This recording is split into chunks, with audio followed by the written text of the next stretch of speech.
And Jamie, a lot of your fans will be absolutely fascinated to know that, yeah, you're a mother and you've got, as you say, 3 lovely sons, and all of them are on the autistic spectrum, aren't they?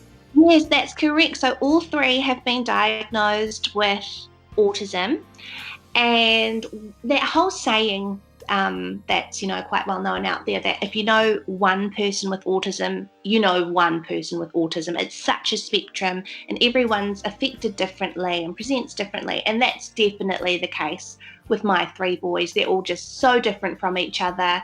So it's a very interesting, challenging and different but rewarding kind of life that I live as a solo mother with them.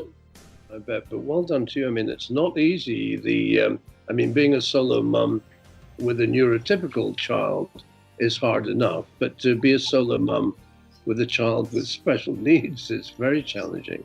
And yes, so, Jamie, that's very challenging for you. And Phoenix, I know that's your eldest son, is a little bit more. He's more non-verbal, and he's a bit more far on the autistic spectrum, is he, Jamie? Yes, he definitely is, and also because he's older, it's a lot more obvious the differences between him and a neurotypical 16-year-old. And with his younger brothers, who are 7 and 8, it's still like early days to say, okay, how much are they going to be impacted by autism? So no, Phoenix at this stage is definitely the most affected. And how was that, Jamie, for you? I mean, when did you get a support structure? Obviously, your mum and dad were there, but you'll obviously know that Linda and I, my wife and I, with our charity, we've got a foundation that tries to support and raise awareness of particularly autism and Asperger's syndrome. But it's not easy, is it, with the schools and with the governments, and a lot of people don't understand what it is. And how did you? I mean, did Phoenix?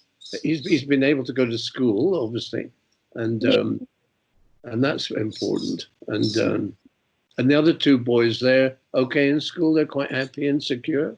Yes, so all 3 of my boys were eligible and all attend a special needs school, and that works for us and that works for them. They just wouldn't be able to cope or learn in mainstream because of their needs and their sensory issues and stuff like that. So having a special needs school and being able to access that has been really helpful for our quality of life. No, that's terrific, because as you rightly say, it's a shame for some, and there's many young children who are forced just by circumstances to go into mainstream education, and that it's very, very hard. It's very difficult to navigate that world, and